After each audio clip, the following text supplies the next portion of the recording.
बाबू भैया सही में कड़क लग रहे हो। और ये डंडा किसके लिए? अरे सेंटिमेंट के लिए बाबा। आजकल बड़ा खतरनाक आदमी घूमता है। पता है कल क्या हुआ? एक मेरे को ऐसे घूरा, गिर गया, मैं भी उसको घूरा, गिर गया, वो आगे आगे, मैं पीछे पीछे, वो पीछे पीछे, मैं आगे आगे, मैं आगे आगे, वो पीछे पीछे। उसके आगे क्या हुआ? गिर गया, मेरी डंडा उठाया और वो मर गया। लेकिन कौन था? अरे मत मेरे बाबा, चौक मारा ने चौक। हाथों में चौक मारा ने। बाबू भैया डंडे से सिर्फ मच्छर मरता है, असली दुश्मन नहीं। असली दुश्मन को अगर गिराने का ना तो शरीर में ताकत चाहिए और तकनीक आना चाहिए, समझे?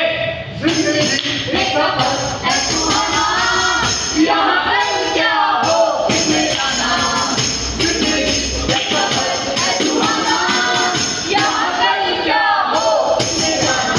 बाबू भैया कैसे हैं आप? अरे माइटी तेरा भी इधर ये कड़क चाय कौन है? अरे अरे बाबू भैया मैं हूँ अनुराधा। और मैं सविता। बाबू भैया आपके हाथ में लाठी क्या कर रही है? अरे सेंटिमेंट के लिए बाबा। बाबू भैया सिर्फ लाठी जरूरी नहीं, टेक्निक भी जरूरी है। तकनीक कहीं तकनीक। सबसे पहले आपको कोशिश करना है जिस भी परिस्थिति में आपको वहां से बाहर निकलना है या फिर लोगों को चिल्ला के इकट्ठा कर लेना। यही सबसे बड़ी समझदारी की बात है। बिल्कुल सही बात बाबू भैया। अगर भागने का रास्ता न मिले तो हमें कुछ टेक्निक का इस्तेमाल करना होता है। बताओ टेक्निक। बताओ। बाबू भैया मेरी कलाई पकड़ो। लो। इसे कहते हैं रिस्ट ग्रिपिंग। अगर कोई आपकी कलाई पकड़ ले तो आपका दूसरा हाथ तो फ्री है ना, तो अपने दूसरे हाथ से बाबू भैया की कलाई को दबाने पर ऐसे मोड़ देना। समझ में आया? इसे कहते हैं पहली टेक्निक। अब दूसरी टेक्निक कॉलर ग्रिपिंग। मान लीजिए आपका कॉलर किसी ने पकड़ लिया है और आपके दोनों हाथ फ्री है। आपका दोनों हाथ का प्रयोग करके सीधा उसके हाथ में मारना है और जोर से एक पंच मारो। बाबू भैया वो याद है जो मैंने सिखाया था? नहीं। हमेशा भूल जाते हैं, चश्मा सही से लगाओ। ये राजू पकड़ मेरे को जरा। जब भी आपको कोई ऐसे पकड़े ना उसके दोनों हाथ को कस से पकड़ने का, उसके पीठ पे जोर से मारने का और उसके गर्दन पे कोनी मार के ऐसे हाथ घुमा के पटक देने का। समझ में आया बाबू भैया? हाँ। अब मत भूलना नहीं, फिर कोई मारेगा। बाबू भैया पांचवी टेक्निक इसे कहते हैं हेयर क्लिपिंग। देखो अब कोई आपके बाल पकड़ ले तो छुड़ाने की कोशिश ना करें क्योंकि छूटेंगे नहीं। आपके दोनों हाथ तो खाली है ना, अपने दोनों हाथों से कलाई को पकड़ने का और ऐसे घुमा देने का। समझ में आया बाबू भैया? बाबू भैया एक और बात, मान लीजिए आपको कोई मारने आ रहा है तो सीधा सा कॉलर पकड़ लेना और जोर से उसकी फ्रंट पैर पे लात मारना। और भैया आत्मरक्षा का मतलब लड़ाई करना नहीं होता, आत्मरक्षा ही सुरक्षा है। जी हाँ, अगर ऐसी कभी सिचुएशन आ जाए, कोई आप पर हमला करने के लिए आ जाए, आपकी जान पर बन जाए, तो उसके कॉलर पकड़ने हैं और तेजी से एक टिक करना है ताकि आप सुरक्षित रखें, आप बच सकें। और इसके साथ साथ सतर्कता भी बहुत जरूरी है। पहले तो अपने आसपास के माहौल पर नजर रखें। दूसरी बात हम ये करते हैं कि आजकल चलते हुए रास्ते में फोन निकाला, फोन में लगे हुए हैं, बाहर से कोई आता है गाड़ी से फोन छीन कर ले जाता है, हमला कर देता है। तो एक चीज करनी है कि राह चलते हुए अपने फोन का इस्तेमाल नहीं करना है, इसे रखना है जेब में।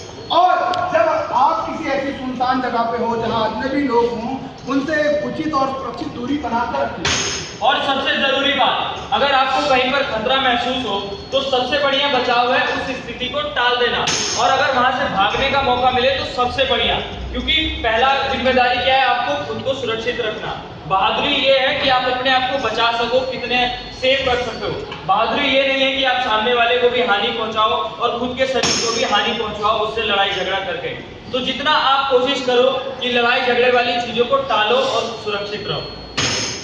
एक और बात, मान लीजिए आपको किसी ने घेर लिया है तो आपको घबराने की जरूरत नहीं है।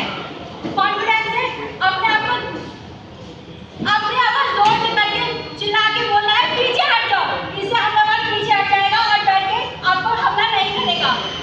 बहुत सही बात बाबू भैया। अब देखो नौबत हाथापाई तक आ जाए तो हमें अपनी ताकत का इस्तेमाल बिल्कुल भी नहीं करना, हमें अपने दिमाग का इस्तेमाल करना है। वो कैसे?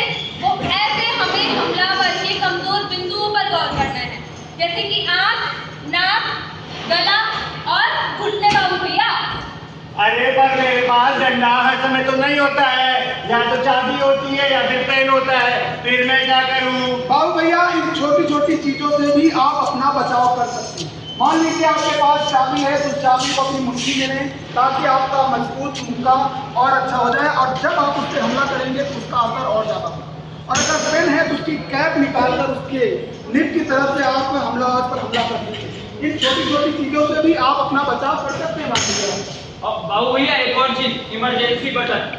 अगर आप कभी ट्रेन में सफर कर रहे हैं तो वहाँ पर चैन होती है, जब भी आपको खतरा महसूस हो तो आप उस चैन को खींच सकते हैं, जिससे आपके लिए, आपको सुरक्षित करने के लिए पुलिस वहाँ पर पहुँच सके और आपकी सहायता कर सके। दूसरी बात, अगर आप टैक्सी या कैब में सफर करते हैं तो वहाँ पर एक इमरजेंसी बटन होता है। जब भी आपको वहाँ पे असुरक्षा महसूस हो, आपको कुछ खतरा लगे, तो आप उस बटन को दबाइए ताकि आपकी सहायता करने के लिए पुलिस पहुँच सके और आपकी रक्षा कर सके।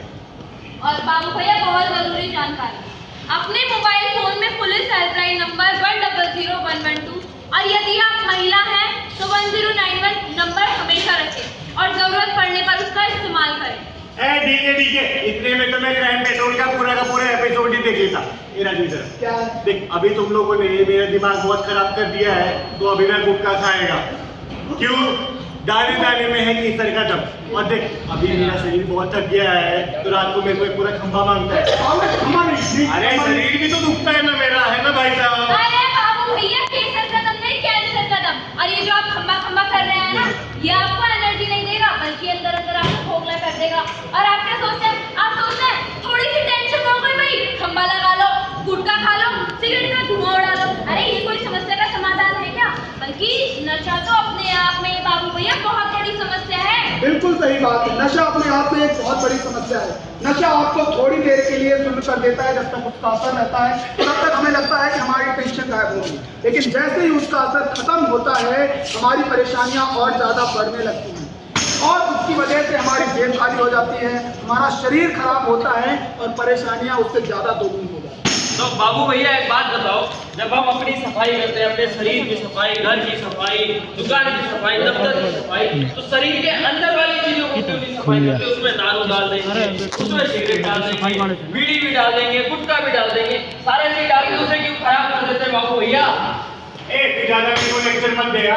देख, अभी मेरे को सलमान खान के साथ बॉडी बनाने का है, तो अब से मैं रोज 10 बड़ा पाव और 5 समोसा खाएगा, मेरे को ला के देना है। ठीक है, क्योंकि बॉडी एकदम टाइट और मैं बिल्कुल सेट। मस्त जोक मारते हो ना, 10 बड़ा पाव और 5 समोसे ना करो भाई, मैंने बाहर के समोसे, मसाले वाली चीजें खा खा के ना आप सलमान खान नहीं बनेंगे। क्या कर रहा है भाई, फिट कर रहे यार। ये राजू, इनको बोल के घर की हरी सब्जियां भाई, मैं खाएं, इतना बने, तो बुला दाल तो चावल दूसरे खाएं, के लिए। उससे सेहत बनेगी।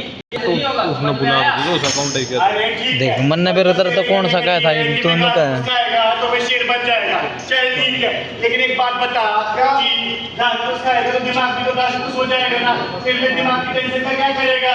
यदि घर जाओ तो बीबी की फरमाइश है, बच्चों के स्कूल की फीस का बाहर के पढ़ते हुए इतने दाम समझ में नहीं आता है, क्या करेगी सोना, दिमाग का नहीं तो हो गया।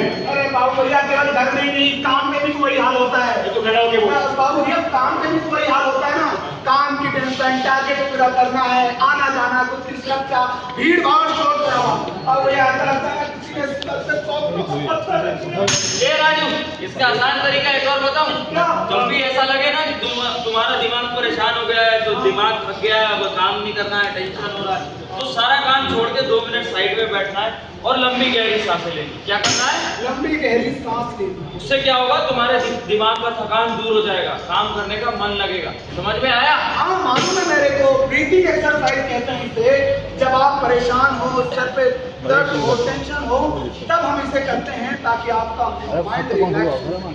जैसे हम अपने शरीर को फिट रखने के लिए जिम जाते हैं, कसरत करते हैं, एक्सरसाइज करते हैं, उसी तरह हमारे इस मन को, इस दिमाग को शांत करने के लिए ये ब्रीथिंग एक्सरसाइज की जाती है ताकि आपकी मेंटल हेल्थ सही रह सके। और भैया, और जब आपका ये छोटा सा दिमाग शांत रहेगा ना, तब आपकी ये पूरी बॉडी अच्छे से काम करेगी। मतलब ये चिड़चिड़ा के मैं इन लोगों के ऊपर चिल्लाने लगता है, ये मेरा सॉफ्टवेयर हैंग होने की वजह से है। बिल्कुल बाबू भैया, वही तो प्रॉब्लम है। बाबू भैया, आपका फोन हैंग होता है ना, हाँ। आप उसे रीस्टार्ट करते हैं, हाँ। वैसे ही आपका दिमाग भी हैंग हो चुका है, इसे भी रीस्टार्ट करने की जरूरत है। अच्छा, अभी मैं समझा। बाबू भैया तो सेफ्टी किट पहनते हैं, आप लोग एक मिनट पहनते हो कि नहीं ये बताओ ना। अरे मैं हेलमेट भी पहनता है, मैं ग्लव भी पहनता है, मैं जूते भी पहनता है और जैकेट भी पहनता है। इसके बिना काम नहीं करने का। पता है क्यों? ज्यादातर एक्सीडेंट जो है ये ना पहनने की वजह से ही होते हैं। बिल्कुल। और बाबू भैया इन्हें ये भी तो बताओ कि रास्ते में चलते हुए मोटरसाइकिल चलाते हुए हेलमेट का इस्तेमाल करना जरूरी है, और उसके साथ साथ अगर फोर व्हीलर चला रहे हैं तो सीट बेल्ट लगाना जरूरी है ताकि आप सुरक्षित रह सकें, सेफ रह सकें। इसलिए कि आपका परिवार, आपका घर आपका इंतजार कर रहा होता है कि आप सुबह गए हैं तो शाम को सही सलामत अपने घर वापस आ जाएं। सुनेगा इसकी बात तो देखो, सेल्फ डिफेंस जो है वो डंडे से नहीं होता है, उसके लिए सही टेक्निक आना भी जरूरी है। और हाँ भाई साहब, आपको नशा छोड़ना भी जरूरी है, ठीक है? समझे ना मेरी बात? समझे ना मेरी बात? अरे बाबू भैया समझ गए वो लोग, होता ही नहीं है कोई। समझ गए ना आप लोग? आवाज नहीं आ रही समझ गए ना? बाबू भैया तो अपना सेफ्टी किट पहनते हैं क्योंकि वो समझदार है, क्योंकि उनको पता है सेफ्टी किट पहनने से उनकी जान बच सकती है। आप लोगों को भी सेफ्टी किट पहनने की बहुत ज्यादा जरूरत है, क्योंकि उनके आपके पीछे आपका परिवार है। अगर आपकी जान चली गई तो आपने सोचा आपका परिवार का क्या होगा? सेफ्टी किट पहने और अपनी जान बचाए और अपने आप को स्वस्थ रखे। धन्यवाद। बच्ची के लिए एक बार तालियां बजाइए। इसलिए हम बोलते हैं, छोड़ दे दारू सिगरेट छोड़ दे, ले लेगा तेरी ये जान। छोड़ दे दारू सिगरेट छोड़ दे, ले लेगा तेरी ये जान।